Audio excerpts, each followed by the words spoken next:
L'intelligence artificielle, quand elle a commencé à arriver, elle nous a pas fait peur. Si aujourd'hui on disait qu'on a eu peur du fax ou de l'iPhone, franchement ça serait ridicule. Donc je pense que c'est exactement la même approche.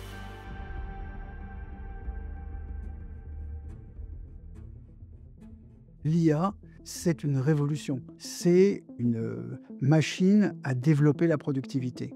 Il faut vivre avec son temps. Je pense qu'on ne peut que se réjouir du progrès technologique, du progrès tout court. Quand on était avocat, après 5 ans, après 10 ans, après 15 ans, on vieillissait comme un bon vin. Et donc, on pouvait vivre sur nos acquis. La difficulté aujourd'hui, c'est qu'avec toutes les réformes qu'on peut avoir et les révolutions technologiques, si on ne s'adapte pas, on peut malheureusement périmer en 6 mois. On est au début de l'utilisation de l'IA. C'est très excitant, il faut être curieux. Je m'en sers à la réalité comme un sparring partner intellectuel. C'est comme parler avec quelqu'un qui serait compétent et toujours disponible pour vous. Et donc aujourd'hui, je crois que notamment l'intelligence artificielle, c'est un gain de temps considérable. Donc on peut se reconcentrer sur le fond du droit.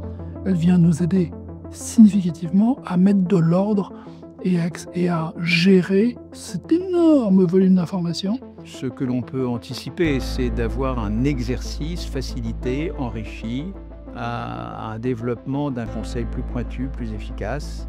Et ce n'est pas les technologies qui sont bonnes ou mauvaises en soi, ce sont les usages qu'on en fait. Donc les juristes, les avocats en particulier, ils sont en train de prendre un rôle complètement différent dans la société, beaucoup plus important que ce qu'il était traditionnellement.